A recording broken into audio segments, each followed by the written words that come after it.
Di sebuah dunia yang dipenuhi oleh sihir, sekelompok prajurit bertempur melawan ancaman mengerikan.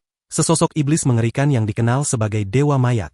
Makhluk itu memanggil senjata sihir yang menghancurkan dengan mudah, menghabisi para prajurit satu persatu. Saat situasi semakin memburuk, sang kapten menerima kabar bahwa sang pahlawan legendaris sedang dalam perjalanan menuju medan pertempuran. Menyadari bahwa hanya pahlawan itulah yang mampu menghadapi ancaman ini, sang kapten segera memberi perintah kepada pasukannya untuk mundur.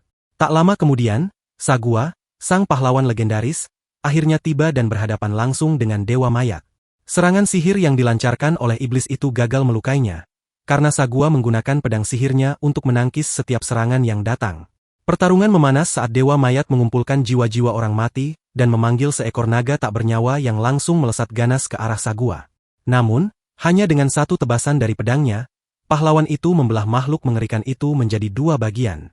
Pertempuran semakin sengit, serangan demi serangan saling beradu dengan kekuatan luar biasa, hingga akhirnya Sagua berhasil memaksa Dewa Mayat mundur. Terpojok, iblis itu lalu memanggil pasukan kerangka untuk menghabisi lawannya. Sagua, dengan mata jahatnya, dapat melihat jiwa-jiwa yang terperangkap di medan perang dan menyadari bahwa Dewa Mayat juga memiliki kekuatan serupa. Tanpa gentar, Sagua menerjang ke tengah pasukan kerangka, melompat di atas mereka, lalu melemparkan bola api ke langit-langit, membuat reruntuhan menghujani para musuhnya. Momen itu ia manfaatkan untuk menyerang langsung sang iblis, hingga akhirnya sebuah benda aneh terungkap, sebuah otak yang tersimpan dalam tabung kaca, yang ternyata adalah bentuk asli dari Dewa Mayat. Dalam upaya terakhir, iblis itu mencoba melancarkan mantra penghancur, namun Sagua menangkisnya dengan seluruh kekuatannya. Dengan satu tebasan terakhir, pedang sihirnya menusuk titik lemah sang iblis, menciptakan ledakan dahsyat yang menerangi langit malam yang gelap. Namun, setelah pertarungan itu, kesadaran Sagua mulai memudar. Ia tak bisa mengingat bagaimana pertempuran itu berakhir.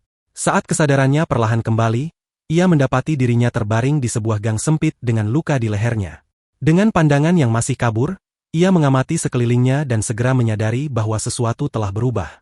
Lalu di sebuah kota modern yang asing baginya, tiba-tiba sebuah drone mendeteksi keberadaannya. Hal ini mengejutkan Kuruya, sang operator, yang sebelumnya telah memastikan bahwa pemuda itu sudah mati.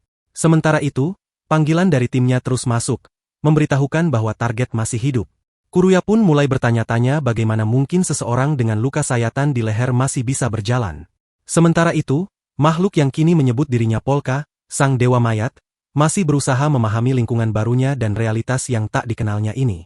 Ia mengamati orang-orang di sekitarnya dan menyimpulkan bahwa dunia modern ini tampak damai, begitu berbeda dengan tempat asalnya. Namun, perasaan asing dan kebingungan masih menyelimuti dirinya, membuatnya bertanya-tanya bagaimana cara kembali ke dunianya sendiri. Di tengah kebingungannya, dua polisi mendekat dan mencoba berbicara dengannya. Awalnya, kata-kata mereka terdengar tak bisa dipahami, namun perlahan Polka mulai menangkap maknanya dengan menyerap informasi dari otak tubuh yang kini menjadi wadah barunya. Ia akhirnya bisa berkomunikasi dan memberitahu bahwa dirinya baik-baik saja, lalu memperkenalkan dirinya sebagai Polka. Para polisi yang terkejut melihat luka di lehernya menyarankan agar ia segera mencari bantuan medis. Namun, sebelum mereka sempat berbuat sesuatu, tiba-tiba seorang gadis misterius muncul dan tanpa ragu menginjak kepala salah satu petugas. Dengan sikap santai, gadis itu memberi selamat kepada Polka karena masih hidup. Tanpa memberi kesempatan untuk berpikir, ia menarik tangan Polka dan membawanya pergi dari tempat itu.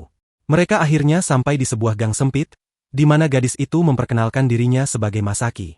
Pada saat itulah, ingatan Polka mulai kembali, hingga tiba-tiba Masaki melemparkannya ke udara dengan mudah, seolah ingin menguji apakah dia benar-benar masih hidup. Tanpa ragu, ia mengeluarkan sebuah palang besi dan dengan nada penuh kepuasan mengungkapkan bahwa ialah orang yang telah membunuh Polka sebelumnya. Mendengar pengakuan itu, Polka tersentak dan segera mencari cara untuk melarikan diri. Sementara itu, Kuruya yang terus mengawasi lewat drone bertanya-tanya mengapa ada seseorang yang rela membayar hanya untuk membunuh seorang pemuda berusia 16 tahun. Namun, ia sadar bahwa bayaran untuk pekerjaannya tidak akan cair sampai Polka benar-benar mati. Di tengah pelariannya, Polka mulai merasakan batasan tubuh barunya. Seluruh tenaganya telah terkuras hanya untuk berlari, dan kesadarannya perlahan menyadari sesuatu yang lebih mengkhawatirkan. Kemampuannya dalam menggunakan sihir tampaknya telah menghilang. Ia berpikir keras tentang situasinya, menyadari bahwa kini ia bisa mati jika terkena serangan fatal. Namun, sebelum bisa berbuat sesuatu, Masaki kembali muncul di belakangnya, dengan niat yang jelas masih belum berubah. Masaki melemparkan pisau, dan Polka nyaris menghindarinya. Seolah menikmati kejaran tersebut, Masaki menyerang dengan penuh semangat, sementara Polka berusaha sekuat tenaga untuk menangkis setiap serangannya, berjuang agar tetap selamat. Dia mencoba melarikan diri sekali lagi, tetapi kehilangan keseimbangan dan terjatuh. Melihat celah ini, Masaki segera melemparkan sebuah belati yang mengenai kakinya.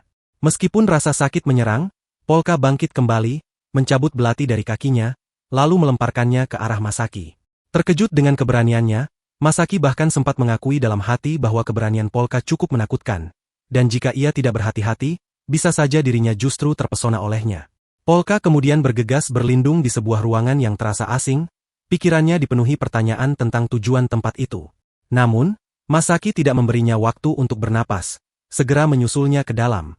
Saat Masaki hendak menyerang lagi, Polka lebih cepat dan melemparkan belati, kali ini berhasil melukai kaki lawannya hingga membuatnya jatuh ke tanah. Dari posisi di bawah, Masaki mulai menjelaskan bahwa tempat tersebut dulunya merupakan lokasi eksekusi bagi para Yakuza, sebuah area yang dianggap terkutuk karena banyaknya rumor tentang kehadiran arwah penasaran. Orang-orang biasanya menghindari tempat itu karena ketakutan. Polka, yang tidak terkejut dengan cerita itu, segera mengaktifkan Mal de Ojo dan melihat kehadiran roh-roh yang menghuni ruangan tersebut. Dalam diam, ia merenungi kekuatannya, menyadari bahwa Mal de Ojo bukanlah sekadar kemampuan biasa, melainkan berasal dari jiwanya sendiri, dan bahkan dalam tubuh barunya, ia masih bisa menggunakannya dengan sempurna. Masaki, yang belum menyerah, mencoba melancarkan serangan terakhir. Namun, Polka merespons dengan cepat, mengumpulkan energi dari jiwa-jiwa yang ada di ruangan itu dan memanggil sebuah lengan monster mengerikan. Dengan kecepatan yang mengerikan, lengan itu menembus tubuh Masaki, mengakhiri hidupnya seketika. Sementara itu, di dunia lain, tampaknya Dewa Mayat telah dikalahkan. Namun, Sagra tetap meragukan hasil akhir itu, bertanya-tanya bagaimana mungkin jiwanya menghilang begitu cepat. Seorang rekan mengonfirmasi bahwa jiwa Dewa Mayat memang sudah tidak ada lagi di dunia itu, meskipun sang pahlawan masih merasakan ketidakpastian. Dalam sebuah kilas balik, kisah masa lalu Dewa Mayat diceritakan. Hidupnya yang jauh dari ketenangan akibat kutukan Mal de Ojo. Orang tuanya menjualnya kepada para penyihir istana, memaksanya bertarung di berbagai pertempuran sebagai seorang necromancer, hingga akhirnya menyaksikan kejatuhan kerajaan tempatnya mengabdi. Padahal, yang ia inginkan hanyalah menjalani hidup yang damai. Namun, dalam kekacauan itu, ia akhirnya menemukan sesuatu yang lebih berarti dan menemukan kenyamanan di antara manusia, bahkan sempat merasakan cinta. Namun, segalanya berubah drastis ketika para prajurit mulai memburu para necromancer yang dituduh memperbudak arwah orang mati. Dalam perburuan itu, mereka membantai orang-orang terdekatnya, termasuk seseorang yang sangat berarti baginya di masa itu. Kehilangan tersebut membangkitkan kemarahan tak terkendali dalam dirinya, menyalakan bara dendam yang tak berujung.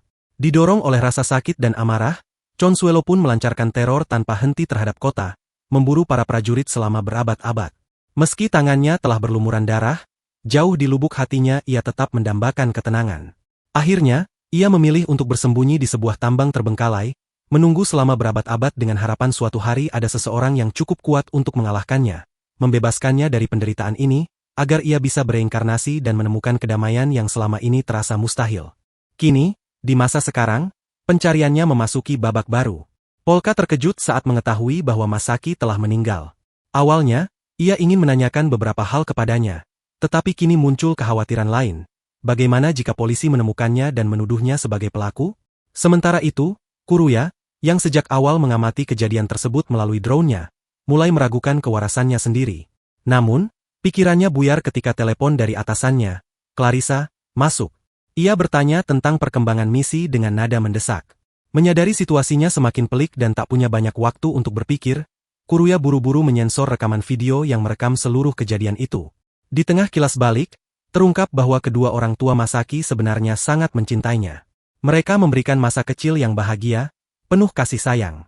Namun, hidupnya berubah tragis ketika ia menyaksikan sendiri kematian mereka di tangan seorang pria bernama Jemba. Sejak saat itu, Masaki bersumpah untuk menjadi seorang pembunuh profesional, dengan satu tujuan utama, menemukan Jemba dan membuatnya merasakan penderitaan yang sama sebelum akhirnya menghabisinya. Namun, bagi Masaki, membunuh bukan hanya sekadar balas dendam. Ia mengakui bahwa dirinya menikmati menyingkirkan orang-orang jahat dari dunia ini. Kemudian, ia menerima misi baru, menghabisi Polka.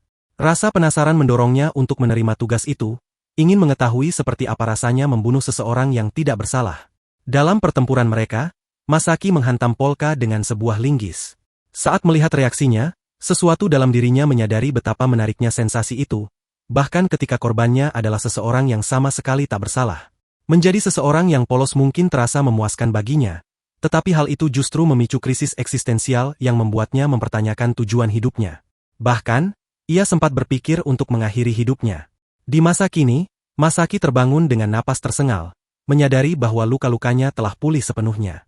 Polka menjelaskan bahwa secara teknis, ia sudah mati, tetapi kembali hidup berkat kekuatan sihir. Namun, pembicaraan mereka tak berlangsung lama karena sekelompok pria bersenjata mengepung mereka. Tiba-tiba, Clarissa muncul dan langsung mendekap Polka, ingin memastikan bahwa ia masih hidup. Namun, saat merasakan tubuhnya, ia segera menyadari bahwa Polka tak memiliki denyut nadi. Polka pun memanfaatkan situasi itu untuk menjelaskan bahwa dirinya kini hampir seperti mayat hidup. Sekitar 40 menit sebelumnya, Kuruya sudah memberitahu Clarissa tentang keberadaan Polka, yang membuatnya bisa menemukan mereka lebih cepat. Saat melihat bagaimana Polka menggunakan sihirnya untuk menyembuhkan Masaki, Clarissa terkejut dan mendesaknya untuk memberikan penjelasan tentang siapa mereka sebenarnya.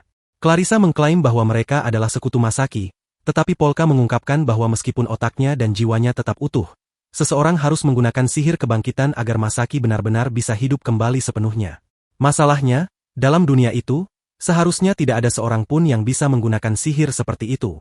Polka berusaha meyakinkan mereka bahwa apa yang mereka lihat hanyalah ilusi semata, bahkan mengancam akan menyerang jika mereka terus mempertanyakan hal itu.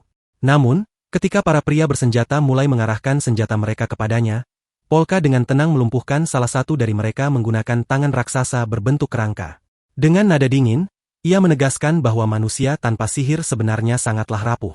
Tiba-tiba, mereka menyadari bahwa sebuah bangunan di dekat mereka telah terbakar.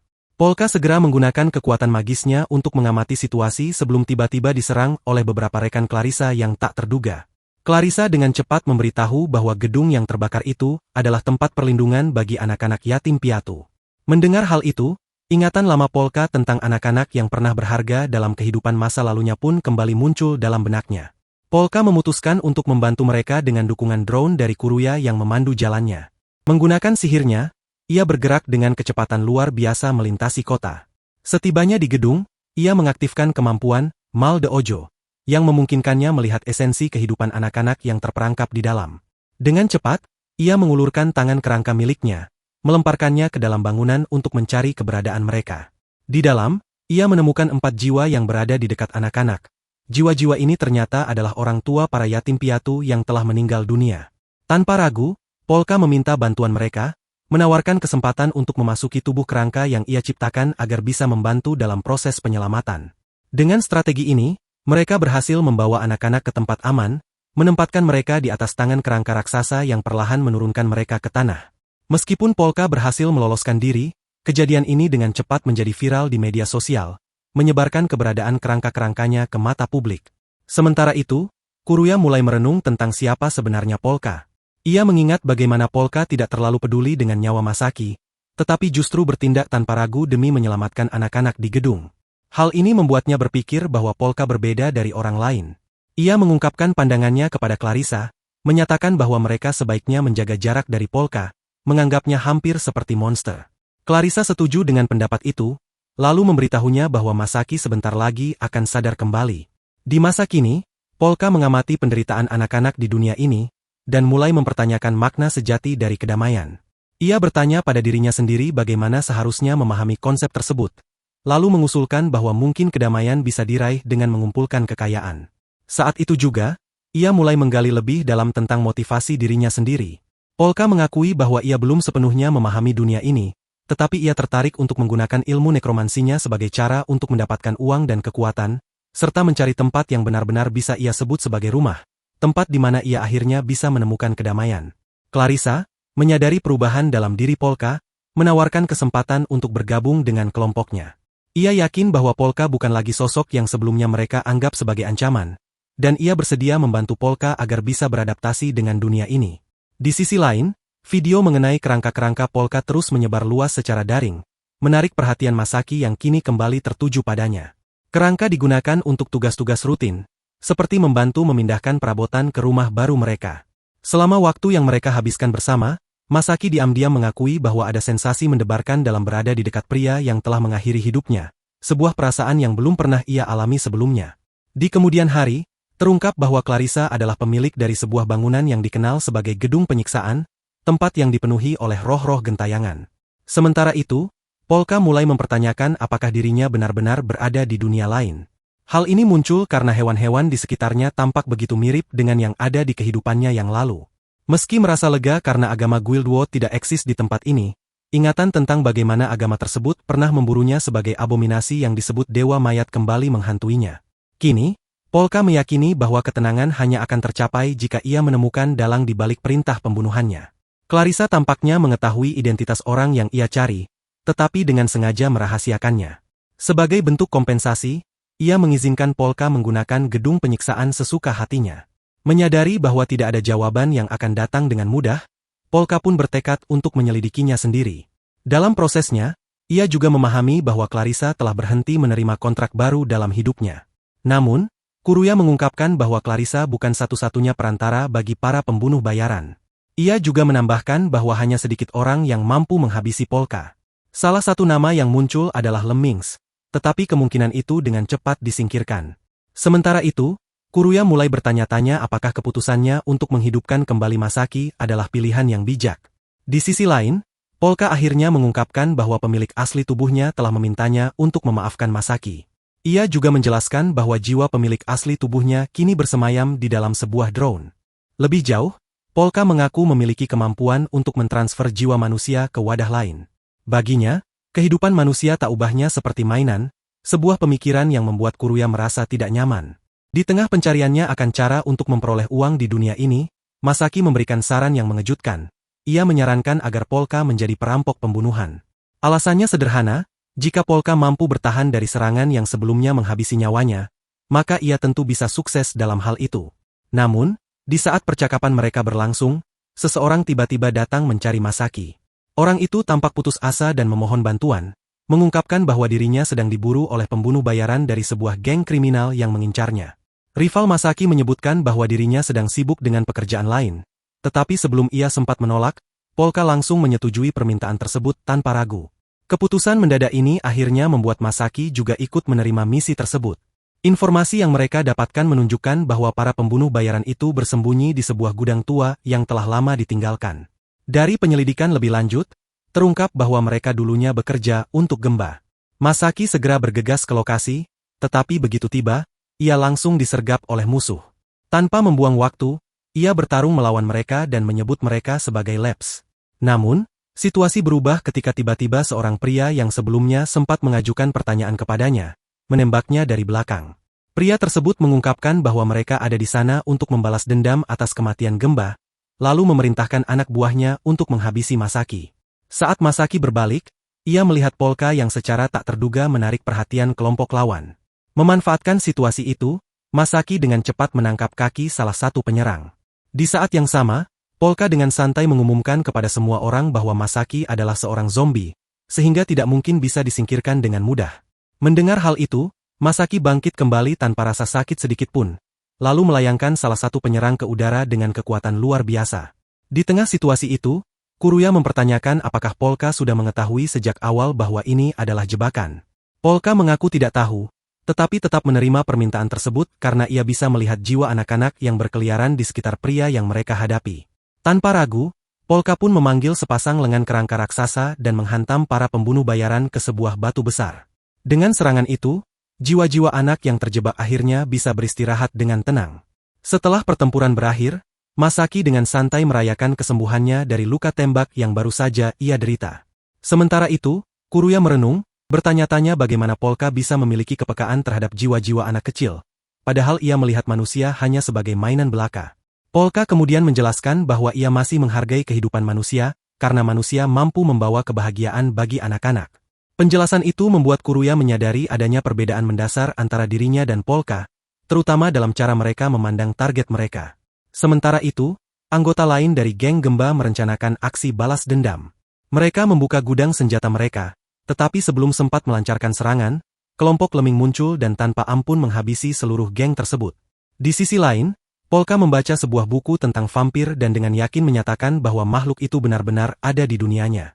Dengan nada tenang, Ia memberitahu Masaki bahwa ia mungkin bisa mengubahnya menjadi vampir jika memiliki cukup mana. Mendengar hal itu, Masaki tampak bersemangat dengan kemungkinan tersebut. Di sisi lain, Clarissa menerima panggilan dari klien yang sebelumnya memesan serangan terhadap Polka, tetapi tiba-tiba memutuskan untuk membatalkan kontrak tersebut. Sementara itu, di tempat lain, seorang pria bernama Kabur terlihat meminta maaf karena tidak mampu membayar birnya yang berharga 60.000 yen. Di sudut lain kota, seorang pria mabuk bernama Subaki sedang mencari Clarissa dan mengeluhkan bahwa barbar di sekitar terlalu banyak menipu pelanggan. Sementara itu, di dalam kamar, Polka menjelaskan kepada Masaki bahwa tubuhnya kini memiliki kemampuan untuk meregenerasi diri dan tahan terhadap pembusukan, bahkan menjadi lebih kuat dari sebelumnya. Ia menyarankan Masaki untuk memakan daging mentah jika suatu saat mengalami luka yang parah. Selain itu, ia juga mengungkapkan bahwa air liurnya kini memiliki efek paralisis. Untuk membuktikannya, Masaki menggigitnya dengan ringan, menyebabkan Polka langsung terjatuh dalam keadaan lumpuh.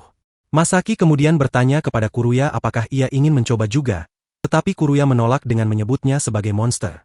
Kata itu seketika membangkitkan ingatan Polka tentang seorang pahlawan yang pernah mengalahkannya di masa lalu, membuatnya bertanya-tanya apakah ada orang seperti pahlawan itu di dunia ini.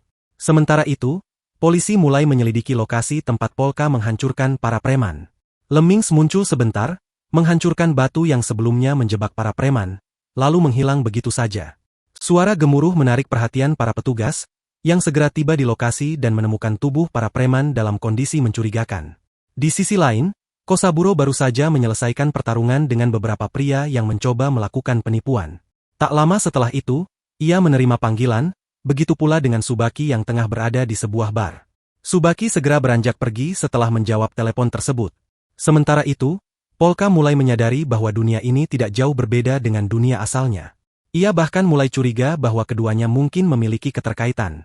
Kuruya menyinggung tentang para preman yang Polka hancurkan, tetapi Polka mengungkapkan bahwa mereka sebenarnya masih hidup, meskipun kemungkinan besar mereka telah kehilangan akal setelah terjebak dalam batu itu. Kosaburo dan Subaki akhirnya tiba di lokasi kejadian dan menemukan para preman dalam kondisi mengenaskan. Tubuh mereka tampak terpelintir menjadi seperti simpul manusia. Keduanya kemudian memperkenalkan diri sebagai detektif dari unit khusus kepolisian akhirnya mengungkap di markas bahwa mereka berdua memiliki pengalaman luas dalam menangani kasus paranormal. Suaki menyebutkan bahwa masih ada 3 tersangka yang berkeliaran, Grim Reaper, serangga yang menyemburkan api, dan Lemmings. Selain itu, dia mengonfirmasi bahwa mereka menemukan jejak Lemmings di lokasi kejadian. Saat ini, ia juga tengah menyelidiki kasus yang melibatkan kerangka misterius yang menyelamatkan sekelompok anak yatim, mencurigai adanya kaitan dengan serangga yang menyebabkan kebakaran. Meskipun kasus-kasus ini dipenuhi unsur supernatural, Subaki tetap menenangkan timnya, menegaskan bahwa mereka tidak boleh panik. Dia mengingatkan bahwa sejauh ini, semua penjahat yang berhasil ditangkap ternyata hanyalah manusia biasa. Sementara itu, Polka memindahkan jiwa pemilik asli tubuhnya ke dalam sebuah boneka agar Kuruya dapat kembali mengendalikan dronenya. Dalam prosesnya, Polka meminta maaf kepada jiwa tersebut karena telah mengambil identitasnya dan berjanji akan menebusnya di lain waktu. Tak lama kemudian, Masaki melihat boneka tersebut dan langsung terpikat oleh kelucuannya. Dengan penuh semangat, ia memeluknya, membuat boneka itu tersipu malu. Yang merasa penasaran bertanya apa yang coba disampaikan oleh boneka itu, dan Polka menjelaskan bahwa ia bisa menciptakan pita suara manusia untuknya, namun saat ini kekurangan mana untuk mewujudkannya. Sebagai seorang necromancer, Polka mengungkapkan bahwa ia bisa mendapatkan mana dengan melatih roh, serta menyebutkan bahwa arwah yang menghuni gedungnya bisa menjadi sumber energi yang baik.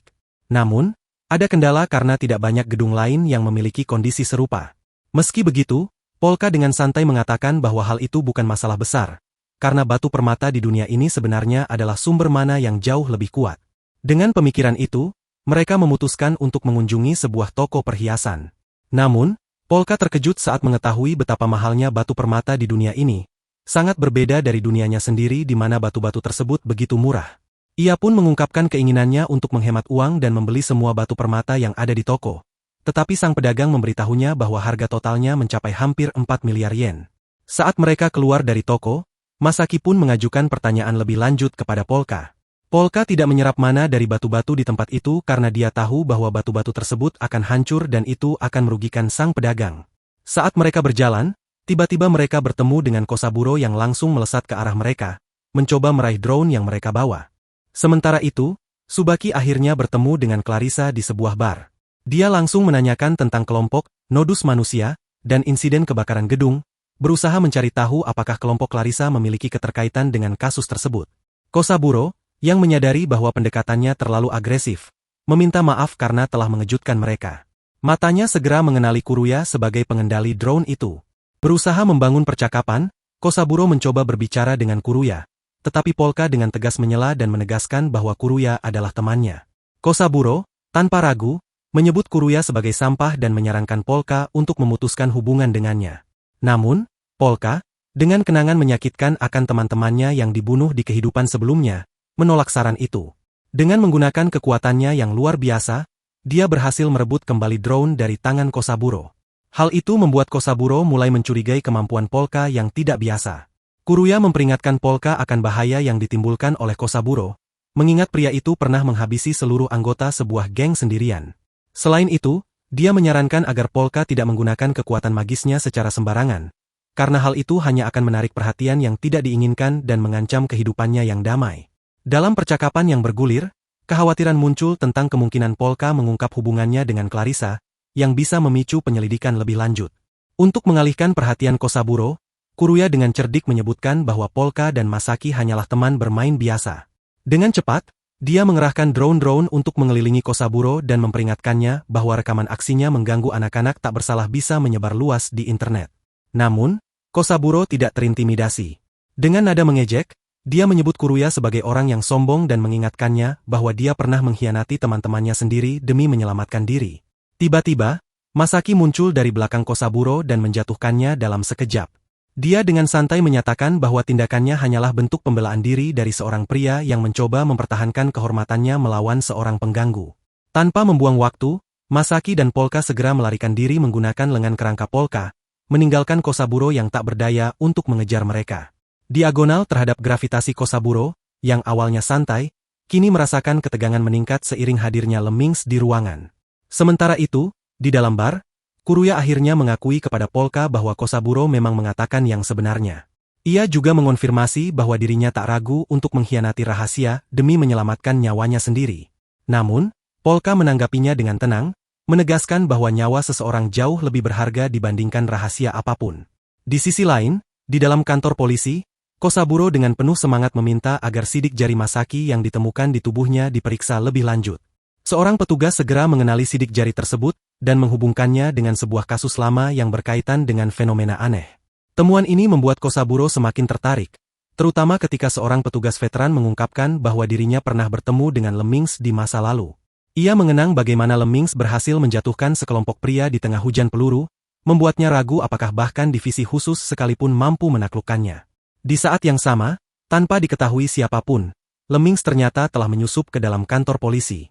Sambil mengamati foto sidik jari Masaki, ia tetap tak terdeteksi.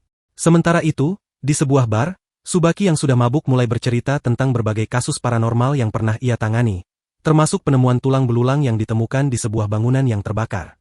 Clarissa, yang mendengar ceritanya, menyadari bahwa Tsubaki sengaja mengolok-olok mereka, namun ia juga merasa khawatir jika Tsubaki terlalu dalam menggali misteri ini. Para wanita di bar mempertimbangkan untuk memberitahu Polka, tetapi sebelum sempat melakukannya, Polka sudah tiba di tempat tersebut. Di tengah suasana yang tampaknya masih santai, Tsubaki tiba-tiba menerima pesan yang berisi deskripsi yang menghubungkan kasus, simpul manusia, dengan Masaki. Melihat kesempatan ini, ia mengusulkan untuk menghabiskan waktu bersama sambil menggali lebih dalam penyelidikannya. Sementara itu, Kuruya melihat Kosaburo mendekati bar, dan meskipun mencoba memperingatkan kelompok itu, segalanya sudah terlambat.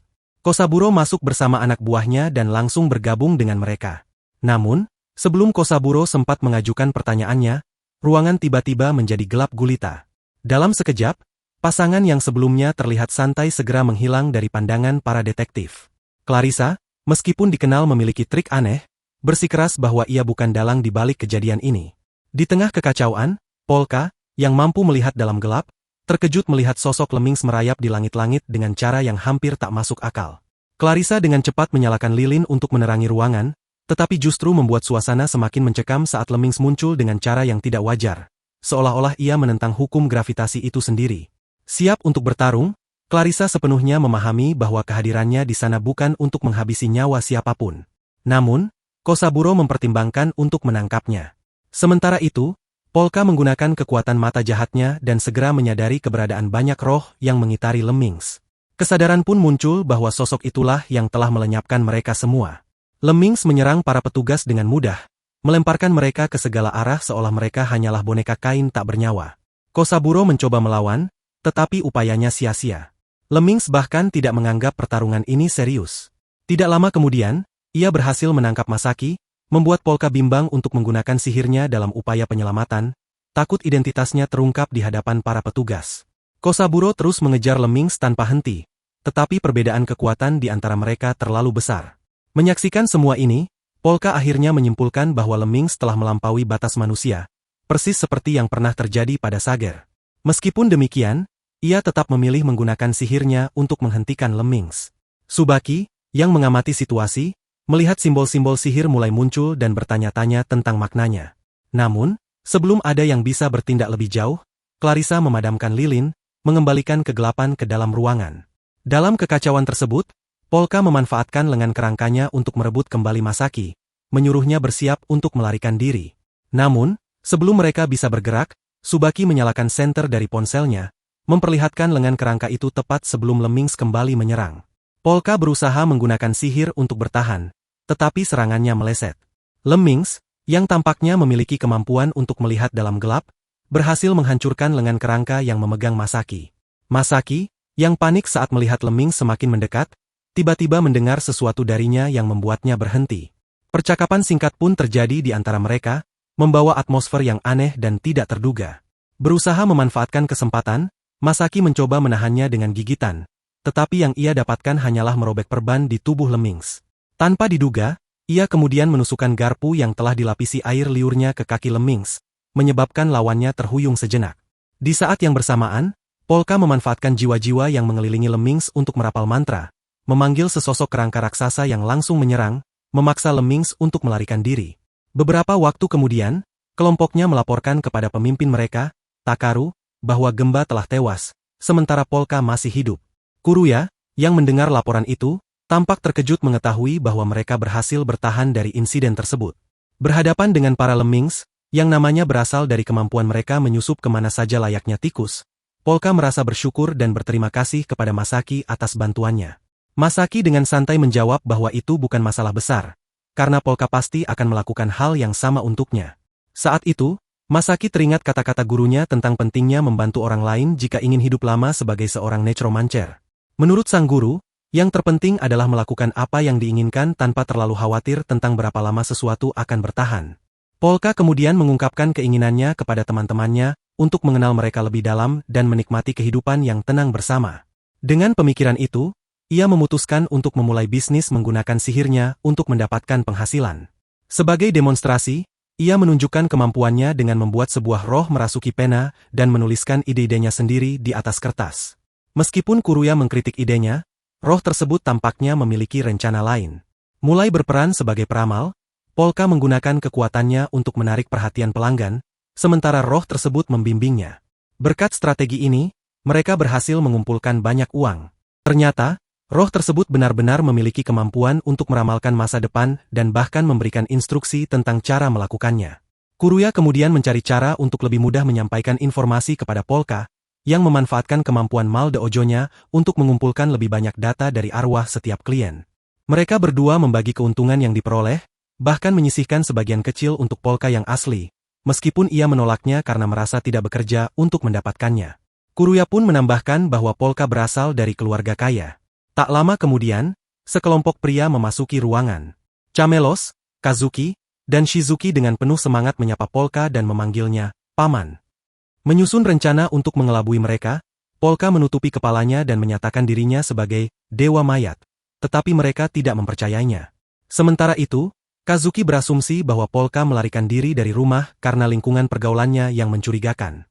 Kazuki kemudian duduk bersama mereka, ingin menguji keakuratan ramalan Polka, tetapi mereka menyarankan agar ia mengunjungi toko ketika sudah resmi dibuka. Namun, Kazuki bersikeras untuk tetap tinggal dan bahkan menyebut mereka sebagai kaum tani, yang memicu perdebatan dengan Kuru. Di tengah ketegangan tersebut, para pengawal segera turun tangan untuk menenangkan situasi. Menyadari bahwa Kuruya sedang merekam percakapan, ia terus memprovokasi, tetapi Polka segera memintanya untuk berhenti begitu ia melihat Kazuki hampir menangis. Dalam momen yang mengharukan, Polka merangkul kedua saudara kembar itu, meyakinkan mereka bahwa mereka memiliki masa depan dan berjanji untuk melindungi mereka. Di saat yang sama, Polka berinteraksi dengan roh cacat yang berada di belakang mereka. Dengan suara menenangkan, ia berusaha menenangkan entitas itu, sambil memohon kepada seseorang agar membantu anak-anak tersebut. Ia juga meninggalkan catatan yang menjelaskan bahwa roh itu sebenarnya bukan jahat, melainkan telah kehilangan kewarasannya. Kuruya mengamati bagaimana Polka memperlakukan anak-anak dan menyebutkan bahwa ia tampaknya memiliki kelemahan terhadap mereka. Polka pun mengakui bahwa mereka mengingatkannya pada anak-anak dari kehidupan masa lalunya. Sementara itu, Kuruya memberikan informasi mengenai kelompok Shinoyama. Ia menyebutkan bahwa Polka adalah putra kedua dari Patriark Rosen, dan kemungkinan besar dapat mewarisi sebagian dari kekayaannya jika ayahnya meninggal. Kuruya mulai berspekulasi bahwa alasan dibalik upaya pembunuhan terhadap Polka mungkin berasal dari seseorang dalam keluarganya yang ingin menyingkirkannya demi keuntungan pribadi. Dengan pemikiran ini, kembali ke rumah menjadi langkah yang berisiko bagi Polka. Meskipun demikian, ia teringat pada para pengawal yang pernah melindunginya di kehidupan sebelumnya. Berusaha mengakalinya, ia mencoba mendandani kerangka sebagai salah satu pengawalnya, tetapi upaya itu gagal karena terlalu sulit membuatnya tampak seperti manusia. Akhirnya, mereka mempertimbangkan Masaki sebagai alternatif yang lebih masuk akal. Di sisi lain, saudara kembar itu bertemu dengan Takaru, yang tampaknya tertarik dengan Polka dan ingin mengetahui lebih banyak tentang kepulangannya. Dengan nada serius, Takaru memperingatkan mereka tentang bahaya yang mungkin terjadi, mengungkapkan bahwa akan sangat tragis jika sesuatu yang serupa dengan kejadian yang menimpa saudara perempuan mereka kembali terulang. Pernyataannya tanpa disadari mengungkapkan fakta bahwa roh yang selalu bersama mereka sebenarnya adalah arwah mendiang saudari mereka. Saat Polka dan Masaki tiba di kediaman Shinoyama, Polka terkejut melihat betapa megahnya tempat itu. Mereka disambut oleh saudara kembar serta Takaru, yang penasaran dengan rekan Polka. Di luar dugaan, Masaki menunjukkan sikap yang luar biasa sopan dan anggun, membuat semua orang terkejut. Saat makan malam, Masaki dengan cerdik mengarang sebuah cerita, menyatakan bahwa Polka pernah menyelamatkannya, memberikan kesan yang lebih baik kepada orang-orang di sekitarnya. Saat hendak melompat dari sebuah gedung, bagi bahwa dirinya berasal dari keluarga kaya, yang pada suatu waktu pernah membantu Takaru ketika masih muda. Seiring pertemuan berlangsung, semakin banyak fakta terungkap tentang keluarga Shinoyama. Polka ternyata adalah putra dari istri kedua Rosen. Sementara itu, Kuruya memperingatkan Polka tentang Takaru, yang sebenarnya adalah keponakannya. Ia juga mengungkapkan bahwa Takaru berusia 26 tahun dan memimpin kelompok keamanan Shinoyama, yang dikenal memiliki reputasi meragukan. Namun, suasana yang semula tegang berubah menjadi lebih bersahabat ketika Kari, istri Takaru, dengan penuh emosi memeluk Masaki setelah mendengar kisahnya. Tergerak oleh cerita itu, Kari menawarkan bantuannya kapan saja Masaki membutuhkannya dan dengan hangat menerima Masaki sebagai bagian dari lingkaran keluarga. Polka merasa terkesan dengan bagaimana Masaki memainkan perannya, yang membuatnya semakin termotivasi untuk memberikan yang terbaik. Namun, Shizuki tiba-tiba mengalihkan pembicaraan dengan menanyakan tentang hiu di bahu Polka, yang tampak seolah hidup. Polka mulai bertanya-tanya tentang keberadaan keluarganya, dan Kazuki menjelaskan bahwa semua orang sedang bekerja, sehingga hanya mereka yang berada di rumah saat itu. Tiba-tiba, Rosen masuk dan mengingatkan bahwa dirinya juga ada di sana. Meskipun Kiri menyarankan agar Rosen tidak banyak berkeliling mengingat kondisi kesehatannya, Polka tetap merasa bersalah dan meminta maaf kepada Rosen karena telah kabur dari rumah. Namun, Rosen hanya tersenyum dan mengatakan bahwa ia senang Polka akhirnya kembali. Saat perbincangan berlanjut, Rosen mengungkapkan bahwa ia telah mendengar kisah tentang Masaki dan meminta penjelasan lebih lanjut. Ia lalu mengundang Polka ke sebuah ruangan pribadi, di mana Polka menceritakan semua yang telah ia lakukan sejak pergi. Meskipun Polka merasa dirinya berhasil menyembunyikan kebenaran, Rosen tiba-tiba mengejutkannya dengan sebuah pertanyaan tajam. Siapakah dia sebenarnya? Polka terdiam, sementara Rosen terus menegaskan bahwa meskipun penampilannya serupa, sulit baginya untuk percaya bahwa Polka adalah anak kandungnya. Ketika Polka mencoba mengabaikan pernyataan itu sebagai sesuatu yang tidak masuk akal, Rosen secara mengejutkan menghunus pedangnya dan dengan tegas menyatakan bahwa seorang ayah selalu bisa mengenali anaknya sendiri. Dengan tatapan tajam, ia menuntut jawaban, apakah Polka yang sebenarnya masih hidup? Di saat itulah, Polka merasakan sesuatu yang tak terlukiskan dalam dirinya. Polka tiba-tiba menyadari bahwa si kembar berada dalam bahaya. Mengingat janjinya untuk melindungi mereka, ia segera memberitahu Rosen tentang situasi tersebut. Menyadari urgensinya, Rosen membiarkannya pergi, dan Polka pun berlari secepat mungkin. Sementara itu, Di tempat lain, seorang gadis di dalam kamar mengamati keadaan dan mengungkapkan bahwa Rosen seharusnya menghabisi penyusup saat memiliki kesempatan. Namun, Rosen hanya menjawab bahwa ia tidak sanggup melakukannya. Tiba-tiba, sebuah ledakan menggema dari kejauhan. Kilasan masa lalu pun terungkap, memperlihatkan Kazuki bersama si kembar. Kazuki mengeluh bahwa ia kehilangan tasnya di dalam hutan, sehingga adiknya, Susuka, pergi mencarinya. Saat menyusuri hutan, Susuka tanpa sengaja menemukan sepupu mereka yang tengah merencanakan serangan terhadap si kembar.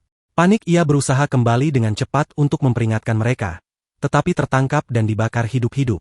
Jiwanya yang terperangkap kini terus mengikuti si kembar, berusaha meminta pertolongan. Di masa kini si kembar mendengar suara ledakan dan segera diberitahu tentang kebakaran yang terjadi di dekat mereka.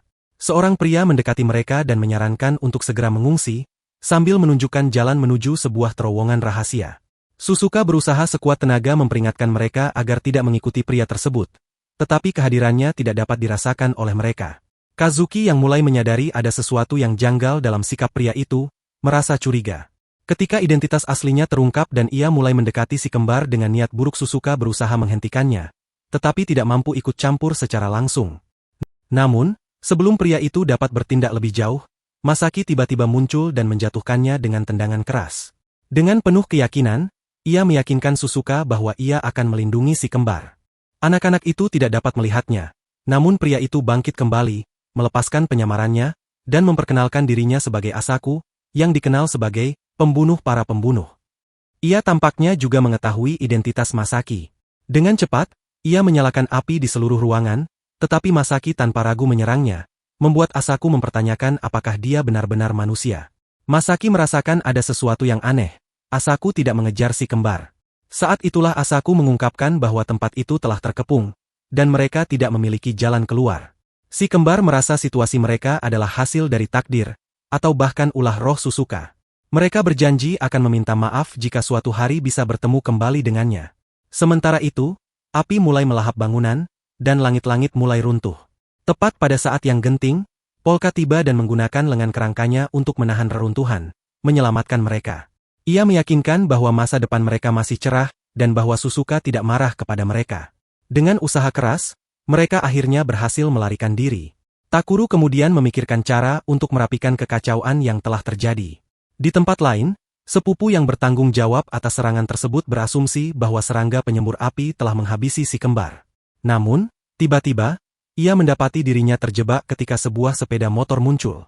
Sementara itu, seorang pria yang terluka menerima perawatan di sebuah menshan, sementara Saku tetap diam, merenungkan situasi yang baru saja terjadi. Terkejut dengan kelangsungan hidup si kembar, Saku memutuskan untuk mundur, tetapi Polka yang menyamar sebagai pelayan berhasil mencegatnya. Dengan kemampuan melihat jiwa, Polka menyadari bahwa Saku sedang dikejar oleh para pelayan yang telah ia rampok.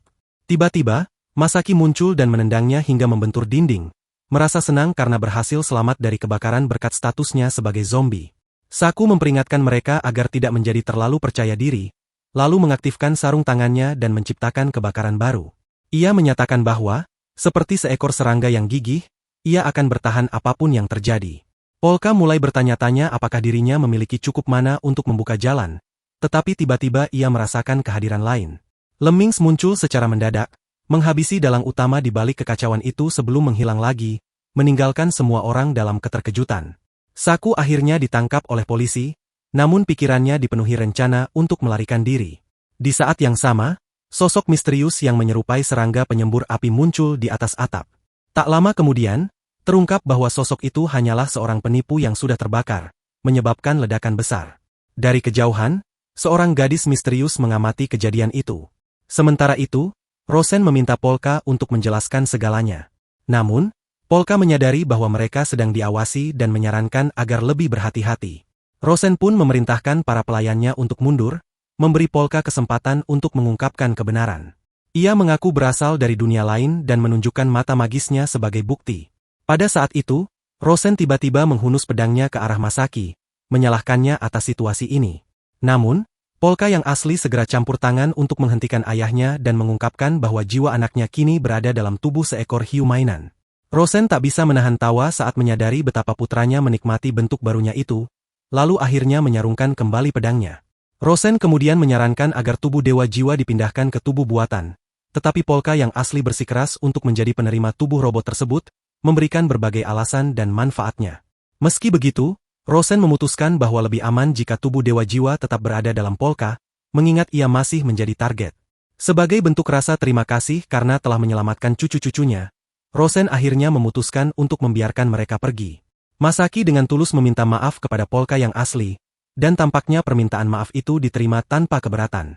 Saat itu, sepasang anak kembar berlari mendekat dengan penuh rasa terima kasih kepada Polka dan Masaki karena telah menyelamatkan mereka. Mendengar ucapan mereka, Masaki merasa tersentuh, tetapi Polka justru mengarahkan mereka untuk mengucapkan rasa syukur kepada roh pelindung yang telah menjaga mereka. Sambil berjalan menjauh, Masaki mulai bertanya-tanya apakah Susuka akan membuat kontrak dengan Polka sekarang setelah semuanya berada dalam kondisi yang lebih damai. Namun, Polka meyakinkannya bahwa saatnya belum tiba. Sementara itu, di pusat penahanan, Kosaburo dan Subaki menerima laporan tentang bagaimana makhluk serangga asli yang mampu menyemburkan api telah membunuh tiruannya. Di tengah penyelidikan itu, Subaki melihat berita tersebut tanpa menunjukkan ketertarikan. Pikirannya justru sibuk dengan hal lain yang jauh berbeda. Di sisi lain, seorang tahanan yang dijuluki, si Kerangka, meminta para detektif untuk menunjukkan rekaman video yang berkaitan dengannya. Namun, Subaki memberitahunya bahwa ia harus memberikan informasi sebagai imbalan. Meski begitu, tahanan itu hanya tersenyum samar dan berkata bahwa ia akan mencari cara sendiri untuk melihatnya ketika lampu sel tahanan dipadamkan. Di luar, Kosaburo menyalakan senter dan tanpa diduga menemukan sesuatu yang mengejutkan. Tenja telah menghilang tanpa jejak. Situasi berubah menjadi darurat. Para detektif segera mengadakan pertemuan mendadak untuk menyampaikan kabar mengenai pelarian sosok yang dijuluki hantu penyendiri. Terungkap bahwa Tenja adalah sosok misterius yang bertanggung jawab atas berbagai kejahatan, dan namanya semakin terkenal setelah ia menculik Perdana Menteri. Dalam kejadian itu, Tenja menutupi sang Perdana Menteri dengan kain hitam, dan begitu kain tersebut disingkap, ia menghilang tanpa jejak. Anehnya, ketika akhirnya dibebaskan, Perdana Menteri tidak mengingat apapun tentang peristiwa tersebut dan hanya menyadari dirinya sudah berada di sebuah kafe manga. Pada akhirnya, Tenja menyerahkan diri kepada pihak berwenang, mengaku bahwa yang membuatnya menyerah bukan rasa bersalah, melainkan ketidakpedulian publik. Ia hanya ingin menarik perhatian para penyihir sejati, berharap ada seseorang dari dunia sihir yang akan menghubunginya dan membuktikan bahwa keajaiban benar-benar ada. Namun, tak seorang pun pernah menjawab panggilannya. Pihak kepolisian yang kebingungan dengan pernyataan aneh Tenja mulai curiga bahwa pria itu telah kehilangan akal sehat. Mereka menahannya hingga hari ini, sementara Subaki masih terus bertanya-tanya apakah ada sesuatu yang luput dari perhatian mereka. Taya mengatakan hal yang sebenarnya, sambil menegaskan bahwa hal yang paling mengganggu dari dirinya bukanlah tekniknya yang luar biasa. Sementara itu, Polka membeli sebuah radio dengan tujuan mengumpulkan informasi. Setelah menyalakannya, mereka terkejut mendengar berita tentang kematian Saka serta pelarian Tenja. Peristiwa ini juga mengguncang pihak kepolisian, terutama karena Subaki sebelumnya telah memberlakukan pembatasan ketat terhadap media di Kuruya. Sosok, Solitario Fantasma, dikenal sebagai legenda urban yang mirip dengan fenomena lemming, tetapi memiliki lebih banyak sorotan di media. Kepolisian semakin terkejut saat menyadari bahwa mereka tidak dapat mengganti saluran siaran tersebut. Ketegangan meningkat ketika sang reporter melepaskan kacamatanya, memperlihatkan bahwa dirinya sebenarnya adalah Tenja. Dengan percaya diri, ia mengumumkan kembalinya dirinya ke hadapan publik dan menyampaikan bahwa pertunjukannya akan berlanjut minggu depan. Setelah siaran berakhir, Zaki menyimpulkan bahwa Tenja berhasil membeli waktu tayang di televisi berkat bantuan seorang narapidana yang dikenal sebagai sosok terkenal yang tetap menjalankan bisnisnya meskipun berada di balik jeruji besi. Tak lama kemudian, Tenja bertemu dengan seorang pria yang langsung dikenalnya sebagai serangga yang menyemburkan api. Meskipun pria itu tidak berbicara langsung dengannya, Tenja menerima panggilan misterius darinya. Bingung dengan situasi tersebut, Tenja mencoba memahami alasan di balik ketidaksediaan pria itu untuk berkomunikasi secara langsung. Namun, ketika pria itu merasa keberadaannya telah terungkap, ia langsung mengambil tindakan dengan menyerang. Api berkobar, melahap area sekitar, sementara Tenja terpukau oleh kekuatan yang ditunjukkan lawannya. Namun, tanpa gentar, Tenja segera memanfaatkan kartunya sebagai perisai dan menyebarkannya ke segala arah. Dalam keadaan berbahaya, ia tetap bersemangat dan bahkan mengekspresikan kekagumannya terhadap pemborosan yang terjadi. Saat kobaran api hampir menyentuhnya, ia menggunakan sekumpulan balon untuk melarikan diri. Sayangnya, balon-balon itu mulai meletus satu persatu, membuatnya terjatuh ke tanah. Meskipun tampaknya telah dilalap api, ia berhasil bertahan dan terus berlari, melindungi dirinya dengan perisai kartu untuk menghalau jilatan api. Dalam momen yang mendebarkan, ia tiba-tiba menghilang dari pandangan, hanya untuk muncul kembali di atas payung pria itu. Dengan penuh percaya diri, ia mengungkap bagaimana dirinya telah menjebak lawannya dalam sebuah ilusi. Melalui pengamatannya, Tenja akhirnya memahami trik di balik api yang digunakan pria itu, namun ia justru merasa kecewa dengan kenyataan yang ditemukannya. Sebelum pergi, Tenja memastikan bahwa tidak ada sihir nyata dalam dirinya. Namun, ia memberi peringatan bahwa sesuatu yang aneh telah menyusup ke dunianya, dan ada kemungkinan hal itu akan dianggap sebagai kesalahan yang harus dihilangkan. Sementara itu, Sal, keponakan Polka, tiba bersama asistennya untuk mengunjungi mereka. Tanpa banyak basa-basi, ia mengumumkan bahwa dirinya berencana untuk tinggal di sana. Polka, yang masih bingung dengan kedatangan Sal, bertanya-tanya apa yang sebenarnya sedang terjadi. Dengan nada penuh teka-teki, ia menyebutkan sesuatu tentang hiu yang terbakar, yang justru semakin membingungkan orang-orang di sekitarnya. Masaki, yang penasaran, mencoba berbicara dengan Sal mengenai mainan hiunya yang hilang dalam kebakaran. Tanpa ragu, Sal menunjukkan sebuah pesan yang dikirim oleh Rosen. Dalam pesan itu, Rosen meminta agar Polka mengizinkan Sal untuk tetap tinggal di sana, dengan alasan bahwa kehadiran 2 orang tambahan di dalam gedung akan lebih menguntungkan. Polka mulai mencurigai bahwa ada lebih banyak orang yang mengawasi tempat itu. Ia bahkan mempertimbangkan kemungkinan bahwa Sal mungkin terlibat dalam upaya untuk menghabisinya. Keesokan harinya, Polka menemukan Sal yang masih terlelap di dalam kantong tidur berbentuk hiu miliknya. Dengan nada malas, Sal mengungkapkan bahwa dirinya tidak memiliki cukup energi untuk menghadapi hari itu. Sementara itu, Masaki berencana untuk menyiapkan sebuah kamar kosong bagi para tamu baru serta membeli kasur untuk mereka. Namun, baik Sal maupun Xiaoyu dengan santai menyatakan bahwa mereka tidak membutuhkannya. Sal merasa nyaman dengan kantong tidurnya, sedangkan Xiaoyu mengklaim bahwa ia bisa tidur sambil berdiri. Di tempat lain, Tsubaki dan Kosaburo tengah mewawancarai Takuru. Dalam percakapan itu, Tsubaki mengungkapkan kemungkinan bahwa kasus yang mereka selidiki mungkin berkaitan dengan serangga legendaris yang bisa menyemburkan api. Takuru mengakui bahwa serangga tersebut telah menjadi masalah besar bagi kelompoknya, dan mengeluh tentang ketidakmampuan polisi untuk menangkapnya. Takuru kemudian mengalihkan pembicaraan ke masalah Tenja yang berhasil melarikan diri. Menurutnya, para detektif seharusnya lebih fokus mencarinya daripada membuang waktu dengan interogasi yang sia-sia. Setelah wawancara berakhir, Kosaburo berkomentar bahwa Takuru tampaknya adalah tipe orang yang lebih suka menyelesaikan masalah dengan kekerasan. Tsubaki kemudian menyebutkan kemungkinan bahwa mereka akan berhadapan dengan kelompok Shinai Yama. Ia menunjukkan sebuah foto Polka bersama keluarganya, dan dari situ mereka menyadari bahwa Polka adalah putra bungsu Rosen. Dengan berbagai petunjuk yang semakin terungkap, mereka mulai mencurigai bahwa Polka mungkin memiliki peran yang lebih besar dalam misteri yang sedang mereka hadapi. Takuru mungkin terlibat dalam kasus-kasus terbaru. Kemudian, mereka memutuskan untuk tetap berada di ruangan itu sepanjang malam. Saat Sal tertidur lelap, Xiaoyu terbangun karena mendengar Polka tengah berdebat dengan Kuruya mengenai cara terbaik menangani situasi yang ada. Meskipun Xiaoyu tidak sepenuhnya memahami alasan Rosen mempercayai Polka, ia semakin yakin bahwa Polka menyembunyikan sesuatu. Keingintahuannya pun tumbuh, mendorongnya untuk mencari kebenaran di balik semua ini. Dalam usahanya menyelidiki lebih jauh, Xiaoyu mengetahui bahwa Rosenlah yang menginstruksikan Polka untuk pergi ke gedung itu. Terungkap pula bahwa meskipun Polka hanyalah seorang impostor, ia bukanlah ancaman langsung. Meski begitu, Rosen tetap memberikan misi kepada Xiaoyu untuk melindungi Seo serta Polka yang palsu tersebut. Hal ini menempatkan Xiaoyu dalam dilema yang pelik. Keraguan menghantuinya, bahkan sempat terlintas dalam benaknya untuk menyingkirkan Polka, dengan keyakinan bahwa dirinya lebih layak menjadi pewaris Rosen. Sebuah kilas balik memperlihatkan masa lalu Xiaoyu, saat ia terbaring di rumah sakit setelah kehilangan anggota tubuhnya.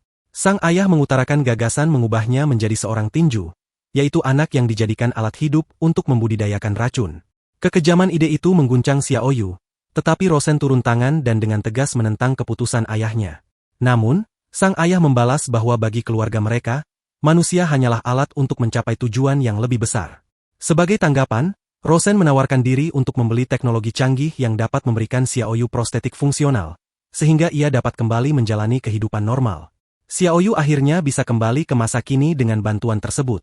Saat kembali ke kenyataan, Xiaoyu secara tidak sengaja mendengar sebagian percakapan yang melibatkan Clarissa. Dari percakapan itu, terungkap bahwa Shinai Yama memiliki hubungan kuat dengan dunia kriminal. Clarissa mengungkapkan bahwa kemungkinan besar kelompok itu telah disewa untuk membunuh Polka, mengingat ada batasan internal dalam keluarga mereka yang mencegah mereka melakukan pembunuhan secara langsung. Sementara itu, keluarga Xiaoyu, keluarga Lei, terkenal sebagai pembunuh profesional dengan metode khas yang mematikan, diketahui bekerja di bawah perintah Shinai Yama. Mereka pun mulai berbicara tentang naga-naga lain. Tetapi pembicaraan mereka justru semakin membingungkan karena terdengar seperti diskusi mengenai cerita fiksi. Tak lama setelah itu, Sabaki menyampaikan sesuatu kepada pihak kepolisian. Polisi kemudian mengungkapkan bahwa Polka sedang bersama seorang gadis yang sebelumnya meninggalkan jejak di kasus nudo manusia. Kosaburo pun turut memberikan komentar mengenai situasi tersebut. Hubungan antara Clarissa dan Kuruya terus berkembang, sementara Subaki menceritakan kepada semua orang tentang bisnis ramalan yang dijalankan oleh Polka. Kemudian, saat Polka bersiap untuk salah satu sesi ramalannya, kedatangan tamu tak terduga mengubah suasana. Subaki mulai mengajukan berbagai pertanyaan selama sesi berlangsung, dan Polka menjelaskan bahwa dirinya tidak bisa melihat masa depan secara langsung, melainkan hanya mengikuti jalur-jalur yang telah ada. Saat memulai pembacaan, Polka mengungkapkan hal-hal mengenai masa lalu Subaki, yang membuatnya merasa curiga. Ia mulai berpikir bahwa seseorang diam-diam memberikan informasi kepada Polka melalui alat komunikasi tersembunyi di balik tudungnya. Namun, ternyata Polka menggunakan mata magis untuk melihat layar monitor di Kuruya guna mengumpulkan informasi. Saat membaca lebih dalam, Polka menyebutkan luka emosional dari masa lalu yang masih membayangi Subaki hingga saat ini.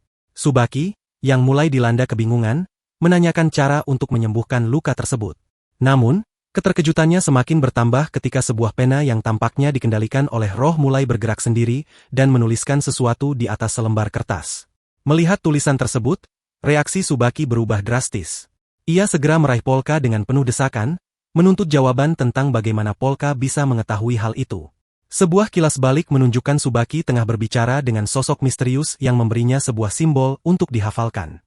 Orang itu memperingatkannya agar tidak pernah melupakan simbol tersebut, kemudian membakarnya sambil menekankan bahwa simbol itu adalah tanda unik sekaligus vonis kematian, yang tidak boleh diperlihatkan kepada siapapun. Kembali ke masa kini, Subaki menatap Polka dengan penuh intensitas dan mempertanyakan alasan di balik simbol yang ia gambar.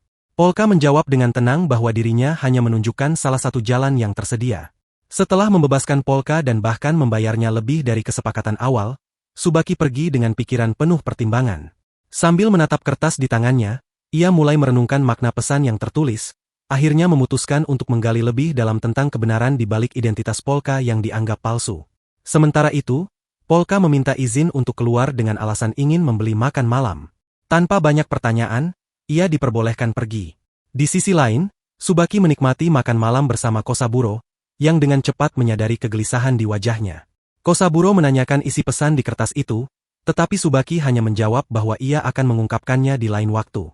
Ketika melihat Polka dan rombongannya meninggalkan restoran, Subaki memutuskan untuk tetap menyelidiki mereka lebih jauh. Di tempat lain, sebuah gedung tampak terbakar hebat, sementara seorang pria dengan tergesa-gesa membuka brankas, berusaha mengeluarkan sesuatu yang tampaknya sangat berharga. Saat Pergamino berbalik, ia tiba-tiba berhadapan dengan serangga aneh yang memiliki kemampuan untuk menyemburkan api. Dengan langkah santai, makhluk itu menelusuri jalan yang dipenuhi ranjau sambil melantunkan lagu pengantar tidur. Kobaran api mulai melahap segalanya di sekitarnya, sementara serangga tersebut pergi meninggalkan tempat kejadian setelah menandai dinding sebagai tanda tangannya. Namun, di tengah kehancuran itu, Tenja muncul tanpa diduga dan dengan cepat mengambil Pergamino dari tubuh seorang pria yang telah kehilangan nyawanya. Simbol yang tertera pada tubuh pria tersebut mengingatkannya pada sesuatu yang pernah ia lihat saat membaca bersama Polka. Hal ini membuatnya menyusun rencana mengenai langkah berikutnya. Sementara itu, di dalam gedung, Kuruya tampak tenggelam dalam pikirannya, sementara Subaki menunjukkan tanda-tanda frustrasi. Polka hanya bisa mengangkat bahu, mengakui bahwa ia sama sekali tidak tahu apa yang sebenarnya tertulis di dalam kertas itu. Ia menjelaskan bahwa semuanya hanyalah hasil dari campur tangan roh yang bersemayam dalam bolpoinnya.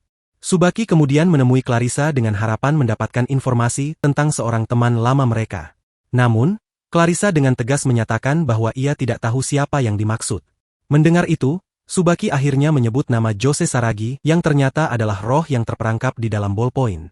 Mendengar nama itu, Clarissa sempat mengingatnya samar-samar, sementara Subaki mengungkapkan spekulasinya bahwa mungkin Jose Saragi telah merekrut Polka karena suatu alasan tertentu. Meski begitu, Clarissa tetap berpegang pada pendiriannya dan menegaskan bahwa dirinya tidak terlibat dalam urusan tersebut. Ia hanya mengizinkan Polka tinggal di gedungnya karena ingin membangun hubungan dengan keluarganya. Namun, kecurigaan tetap mengisi benak Subaki. Ia mulai merangkai teori bahwa Jose Saragi mungkin masih hidup dan tengah menjalankan suatu rencana besar, kemungkinan untuk membersihkan kepolisian dari dalam.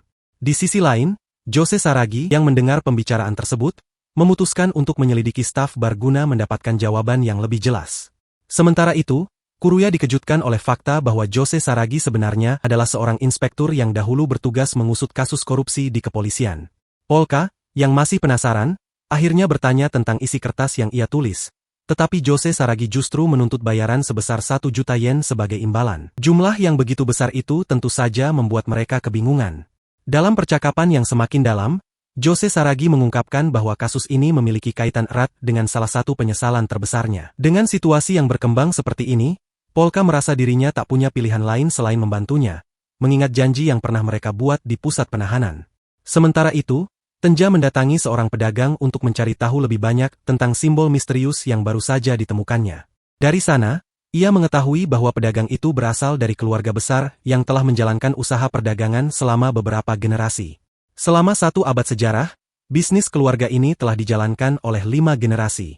Meskipun memiliki sel penjara yang unik, pengaruhnya tetap kuat berkat kemampuannya bernegosiasi dengan negara, serta kesediaannya untuk membuat kesepakatan dalam situasi apapun.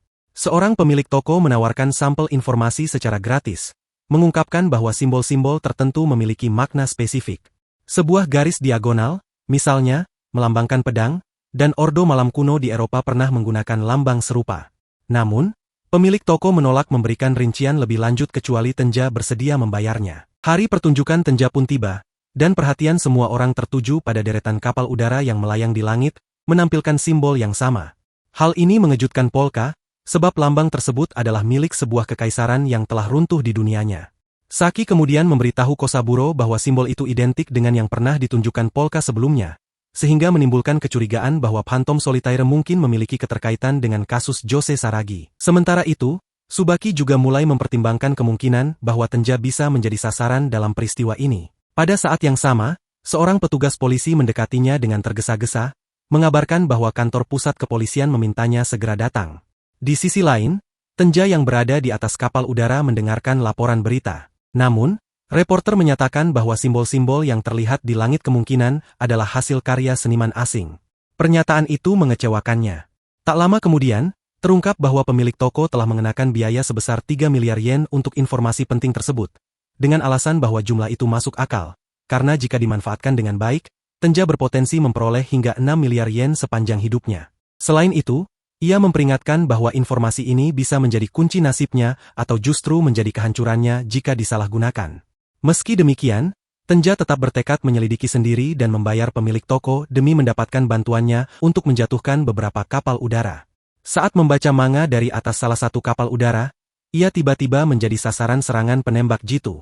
Si penembak awalnya yakin bahwa sasarannya telah berhasil dilumpuhkan, tetapi pengamatnya segera menyadari bahwa mereka hanya mengenai sebuah boneka umpan. Tak lama setelahnya, Tenja muncul kembali dan secara terbuka mengutuk serangan tersebut, menuduh pihak yang bertanggung jawab atas percobaan pembunuhan terhadapnya. Polisi dituduh mencoba membunuhnya, sementara ia bersikeras bahwa seseorang mengincarnya karena simbol tersebut. Ia meyakini ada konspirasi atau rahasia besar dalam masyarakat yang berkaitan dengan simbol itu. Sebagai langkah dramatis, ia menawarkan hadiah sebesar 300 juta yen kepada siapapun yang dapat memberikan informasi tentang simbol tersebut dan berjanji akan mengungkapkan rincian kontaknya setelah siaran berakhir. Polka merenung, bertanya-tanya bagaimana situasi ini bisa berujung pada kekacauan yang begitu besar. Sementara itu, Venta yang penasaran meminta penjelasan setelah mendengar percakapan tentang kekaisaran dan reinkarnasi. Polka pun memutuskan untuk mengisahkan ceritanya dan menyebutkan bahwa tidak lama lagi ia akan mengembalikan tubuh ini kepada pemilik aslinya. Kuruya meragukan apakah Venta benar-benar mempercayai cerita itu, tetapi ia melihat bahwa Polka saat ini sangat berbeda dari orang yang dikenalnya dahulu. Kemudian, ia pergi ke kamar mandi bersama Polka yang asli, dan mereka berdiskusi apakah bisa saling mempercayakan informasi rahasia. Polka mengungkapkan bahwa dirinya memiliki kemampuan untuk mengubah ingatan seseorang dengan cara menghapus sebagian jiwa target melalui manipulasi spiritual, meskipun tindakan ini dapat berdampak negatif. Ia mengingat bahwa di dunia sebelumnya, hal ini bukanlah sesuatu yang sulit untuk dilakukan, tetapi di dunia ini, ia tidak yakin apakah manusia memiliki perbedaan dalam ketahanan mentalnya. Dengan ketakutan akan kemungkinan mencelakai pikiran Sal, mereka berdua terus berbicara hingga tiba-tiba menyadari bahwa Masaki sudah tidak berada bersama mereka lagi. Ternyata, Masaki tengah menemui Sal saat Sal sedang mandi. Dalam momen tersebut, Masaki mengaku bahwa ia telah membunuh Polka yang asli. Namun, Sal memahami bahwa Polka telah memaafkan Masaki, menyadari sifat baik hati yang dimilikinya, dan dari situlah hubungan mereka berubah menjadi pertemanan. Masaki kemudian menyebut bahwa Sal tidak mungkin menjadi dalang utama di balik pembunuhan Polka. Sementara itu, Kuruya mengamati bahwa Sal membawa Polka yang asli ke kamar mandi dan mulai mengungkap kebenaran tentang sebuah mainan berbentuk hiu yang dahulu membuat Polka kesal. Kuruya menduga bahwa semua ini terjadi karena Sal mandi di depan Polka, tetapi Sayo meluruskan bahwa masalahnya bukan itu, melainkan karena Sal telah berubah menjadi seekor hiu dan berusaha menukar tubuhnya dengan Polka. Sementara diskusi terus berlanjut, mereka mulai merancang langkah selanjutnya, dan Polka kembali merenungkan situasi yang telah berkembang hingga sejauh ini. Berangkat mencari hantu Solitario, mereka menganggap simbol yang terlibat sebagai kenangan berharga yang tak boleh dinodai oleh siapapun. Mereka pun bertanya-tanya apakah hantu Solitario berasal dari dunia Polka, namun Polka meragukannya. Ia menjelaskan bahwa ia telah menghabiskan bertahun-tahun untuk mengembangkan sihir reinkarnasi yang digunakannya sendiri, sehingga sulit baginya untuk percaya bahwa ada orang lain dari dunianya yang mampu melakukan hal serupa. Sementara itu, Kuruya mulai menyelidiki simbol tersebut, sedangkan Jose Saragi memberitahu Polka tentang kecurigaannya, meyakini bahwa kepolisian mungkin terlibat dalam kasus ini. Di sisi lain, Tsubaki mengunjungi kantor Jiro, sang inspektur jenderal. Dalam perbincangan mereka, Jiro mempertanyakan apakah Tsubaki bisa menjadi bagian fungsional dari sistem yang ia jalankan. Tsubaki menyetujui, tetapi menyebut adanya gangguan dalam proses tersebut. Jiro, yang mengira bahwa gangguan itu merujuk pada Jose Saragi, bertanya apakah Saragi hanya sekadar penghalang baginya. Namun, Tsubaki meluruskan bahwa yang ia maksud sebenarnya adalah seekor kucing yang telah mengusir Jose Saragi. Jiro kemudian menginformasikan bahwa penyelidikan terhadap hantu Solitario telah disusun ulang, dan ia meminta Tsubaki untuk mengambil peran penting dalam kasus ini. Di saat yang bersamaan, menerima laporan tentang seorang peretas di Shinjuku yang telah berhasil mengakses sistem kepolisian dari sebuah kantor yang terkait dengan seorang peramal. Memutuskan untuk menyelidikinya secara langsung, ia segera menuju lokasi tersebut. Sementara itu, Kuruya melaporkan kepada Polka bahwa ia tidak menemukan informasi pasti mengenai simbol tersebut, kecuali keterkaitannya dengan sebuah kasus penting yang berhubungan dengan Jose Saragi. Jose Saragi pun mengonfirmasi bahwa dirinya pernah dibunuh oleh para pembunuh bayaran di sebuah gedung. Kuruya pun berspekulasi bahwa mungkin ada seorang polisi yang bertanggung jawab atas kejadian itu. Kekhawatiran mulai muncul dalam benak Polka, terutama mengenai keluarga Shinoyama, karena ia takut keterlibatannya dalam kasus ini bisa membahayakan orang-orang terdekatnya. Di sisi lain, Tsubaki terus mendiskusikan kasus hantu Solitario dengan pihak kepolisian metropolitan, mengungkapkan bahwa sosok tersebut selalu muncul ketika sesuatu menarik perhatiannya. Ia mengusulkan agar mereka menelusuri jejak simbol tersebut untuk menemukan jawabannya. Selama perbincangan ini berlangsung, Kosaburo mendengar beberapa polisi berbisik-bisik, mempertanyakan apakah Tsubaki benar-benar layak memimpin mereka. Polka memulai sesi ramalan dengan seorang klien, memberinya peringatan tentang masalah yang akan datang serta menyarankan perubahan dalam sikapnya. Seiring percakapan berlangsung, terungkap bahwa klien tersebut sebenarnya adalah Tenja. Dia segera menyadari bahwa prediksi Polka tampaknya selaras dengan informasi akurat yang berkaitan dengan identitas rahasianya. Hal ini membuatnya berpikir bahwa Polka mungkin benar-benar memiliki sumber informasi tersembunyi tentang dirinya. Polka, tanpa menganggap hal itu sebagai sesuatu yang luar biasa, hanya menghela napas ringan. Melihat reaksi itu, Tenja menatapnya penuh pertanyaan, seolah ingin memastikan ada hal lain yang perlu diketahuinya. Saat Tenja menyinggung tentang simbol tertentu, Polka mengungkapkan bahwa ada kesalahan dalam simbol tersebut. Pada saat yang sama, sebuah pena yang tampaknya bergerak sendiri mulai meluncur di atas selembar kertas, menggambar simbol yang benar.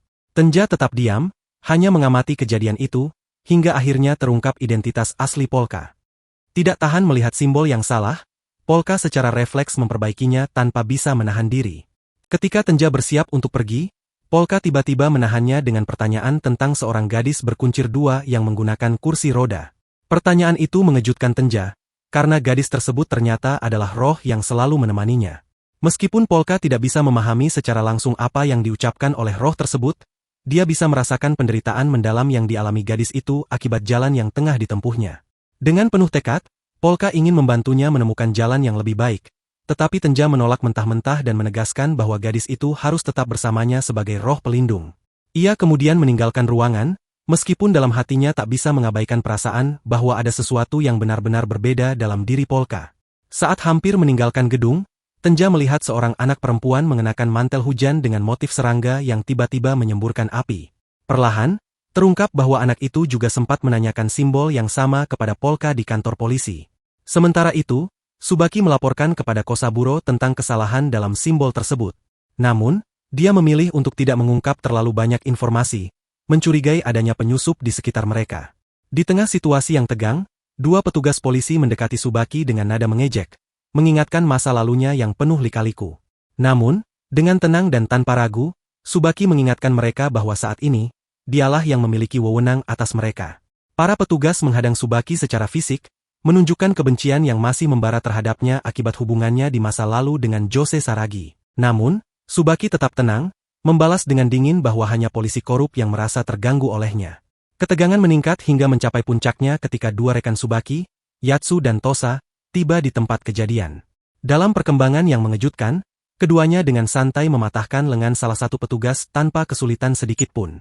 Tosa dengan nada ringan menyatakan bahwa mereka hanya bereaksi karena petugas tersebut justru memelintir lengannya sendiri, lalu menegaskan bahwa masalah itu sudah selesai.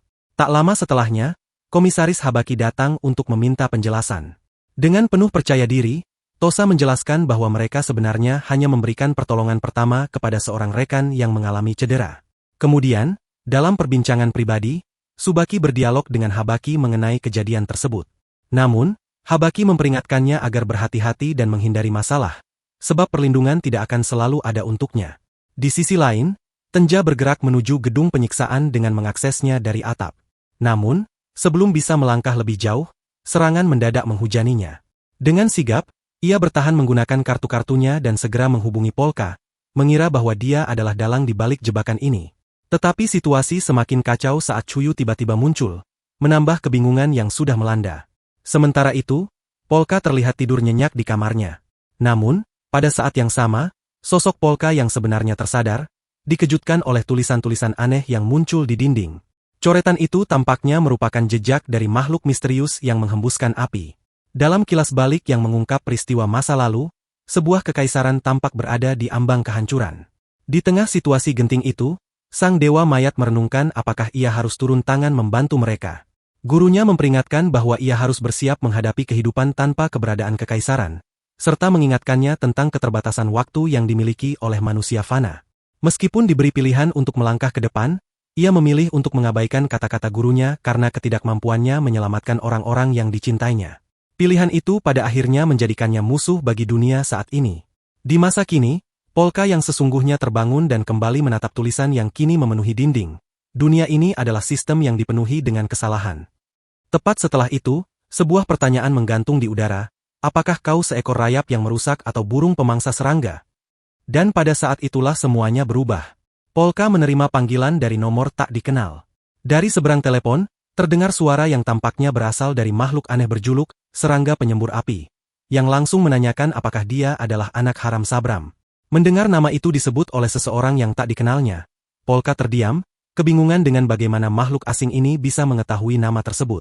Sementara itu, Shalu terus melancarkan serangannya terhadap Tenja. Dengan gerakan lincah dan mematikan, ia menggunakan pisau-pisau tajam, memaksa Tenja terus bergerak mundur untuk menghindari serangan. Tak berhenti di situ, Shalu mengubah jari-jarinya menjadi bilah pisau panjang yang lebih berbahaya. Tenja berusaha keras menghindari serangan bertubi-tubi itu, tetapi tekanan yang terus-menerus membuatnya mulai panik menghadapi ancaman yang seakan tak ada habisnya. Di kejauhan, seorang pria mengamati pertarungan dengan tatapan penuh pertimbangan. Setelah menimbang situasi, ia memutuskan untuk memberitahu Takuru tentang apa yang terjadi. Informasi itu segera membuat Takuru bergerak, menyadari bahwa ada peluang yang bisa mereka manfaatkan dari kekacauan ini. Sementara itu, Polka mencoba menggali lebih banyak informasi dari suara di telepon. Ia bertanya-tanya seberapa banyak orang ini mengetahui tentang Sabram dan mulai memikirkan kemungkinan bahwa dirinya mungkin bukan satu-satunya yang berasal dari dunia lain. Di tempat lain, seorang gadis berjas hujan terlihat menyemburkan api, tengah berbincang dengan pria misterius. Dari kejauhan, Polka memperhatikan mereka, berusaha memahami percakapan yang berlangsung. Meski tak dapat menangkap jelas kata-kata mereka, ia mulai menyimpulkan bahwa orang yang meneleponnya pasti berada di sekitar lokasi itu. Tanpa ragu, ia segera mengaktifkan mata khususnya untuk melacak mereka. Saat itulah ia melihat bahwa Tenja dan Shoyu tengah bertarung di atas atap bangunan terdekat. Tenja, meskipun tampak tenang di luar, sebenarnya berada dalam kondisi penuh kegelisahan. Dalam pikirannya, ia terus bertanya-tanya apa yang sedang terjadi dan berusaha menjaga ketenangannya. Namun, di saat yang sama, pikirannya dipenuhi oleh berbagai pertanyaan mengenai hubungannya dengan Polka. Bertekad menguji Polka, ia menyebut nama Jose Saragi secara tiba-tiba. Respons yang diberikan oleh Tenja menunjukkan bahwa ia hanya berpura-pura mengenal Jose Saragi, tetapi di dalam hatinya, ia merasa gelisah, bertanya-tanya apakah dirinya benar-benar terlibat dalam kematian orang itu. Ia berusaha memberikan penjelasan, tetapi Xiaoyu yang telah menetapkannya sebagai musuh, tak mau mendengar alasan apapun. Tanpa ragu, Xiaoyu langsung melancarkan serangan. Namun, situasi berubah drastis ketika Leming tiba-tiba muncul di antara mereka, membuat semua yang hadir menyadari betapa berbahayanya sosok ini. Dari kejauhan, Takuru dan kelompoknya mengamati perkembangan pertempuran, mencoba menebak apakah Leming akan menyerang. Meski begitu, Takuru tetap yakin bahwa Leming akan mengikuti perintahnya dan tidak akan bertindak di luar rencana. Leming perlahan melangkah mendekati Tenja, sementara Xiaoyu yang melihat celah, mencoba menyerang dengan pisau. Sayangnya, serangannya gagal melukai Leming. Bahkan ketika ia mencoba menggunakan listrik untuk mengejutkannya, Leming dengan mudah melepaskan diri dari efek tersebut, memperlihatkan kekuatan yang jauh melampaui perkiraan lawan-lawannya. Polka terus berjalan menuju Tania, yang mulai panik dan berusaha menyelesaikan situasi dengan cara yang lebih damai. Sementara itu, perhatian Yatsu dan Tosagua tertuju pada seorang gadis kecil yang tampak mencurigakan saat ia berkeliaran sendirian di jalanan yang sepi di tengah malam. Saat menyadari kehadiran mereka, gadis itu buru-buru mengakhiri panggilan teleponnya. Polka mulai mencurigainya dan memutuskan untuk bertindak sambil merenungkan pentingnya melindungi ingatannya. Dari posisi yang lebih tinggi, Polka memperhatikan seseorang yang tampak gelisah di lantai bawah, tepat ketika panggilan itu berakhir. Menyadari bahwa orang yang ditelepon berada di dekatnya, ia tetap menyembunyikan keberadaannya, lalu mengaktifkan kekuatannya. Dalam sekejap, seluruh bangunan tertutupi oleh medan khusus yang ia sebut sebagai kuilnya, menyebabkan perasaan aneh menyelimuti semua orang di dalamnya. Di sisi lain, gadis kecil itu berusaha meyakinkan para petugas bahwa ia hanya sedang mencari anjingnya yang hilang. Tak lama kemudian, seorang pria yang mengaku sebagai ayahnya muncul untuk memperkuat cerita tersebut. Namun, Polka segera menyadari kebohongan mereka. Ia tidak merasakan keberadaan anjing di sekitar dan mengenali bahwa jiwa Tania serta gadis kecil itu identik dengan orang-orang yang sebelumnya menanyakannya tentang simbol aneh. Polka memperluas cakupan medannya untuk melacak pergerakan mereka, membuat semua orang di sekitarnya merasa gelisah tanpa memahami penyebabnya. Sementara itu, dari atap, ia berusaha memberikan dukungan kepada CH, tetapi tetap waspada agar tidak ketahuan. Merasa harus mengambil langkah lebih jauh, ia mempersiapkan penggunaan tangan tak terlihatnya. Serangan tiba-tiba itu menghantam Lemings, yang hampir tidak bereaksi terhadap pukulan yang mengenainya dan tetap melangkah maju menuju Tania. Situasi ini juga berdampak pada Tania, yang semakin bingung dengan apa yang terjadi. Di tengah kekacauan tersebut, Polka menyadari bahwa kendalinya atas medan taktisnya semakin meningkat, dan dengan keyakinan baru, ia memutuskan untuk membawa situasi ini ke tahap berikutnya. Nuevo nivel. Tanya memilih untuk mundur dengan melemparkan bom asap dan menggunakan balon untuk melarikan diri. Namun, kejutan tak terduga segera menghampirinya. Sementara itu, Takuru menerima laporan mengejutkan. Karena empatinya dengan roh, Polka ternyata mampu berbagi indera dengan tangan-tangan tak kasat matanya, bahkan memberinya bentuk fisik. Di dalam medan yang diciptakan oleh Polka, sekumpulan tangan mulai bermunculan, berusaha menangkap Lemings. Namun, Polka segera menyadari bahwa kekuatannya masih belum cukup untuk sepenuhnya mengendalikan situasi. Menyadari keterbatasannya, ia mengalihkan perhatiannya. Lalu menatap tangan-tangan Polka dengan penuh kekaguman, mencoba menelaah rahasia di balik fenomena tersebut. Meskipun demikian, ia berhasil melarikan diri dengan menggunakan balon lain. Hal ini meninggalkan perasaan frustrasi bagi Polka, karena ia gagal menangkapnya. Tetapi setidaknya ia berhasil menghentikan gadis misterius itu. Tak lama setelahnya, gambar-gambar tangan Polka mulai beredar di internet, terutama karena kaitannya dengan insiden kerangka terkenal. Fenomena ini menarik perhatian banyak pihak yang ingin mengendalikan kekuatannya demi kepentingan pribadi. Pada akhirnya, terungkap bahwa mereka yang bertanggung jawab atas kematian Jose Saragi telah mulai bergerak kembali. Semua tanda menunjukkan bahwa kejadian ini hanyalah permulaan dari sesuatu yang jauh lebih besar.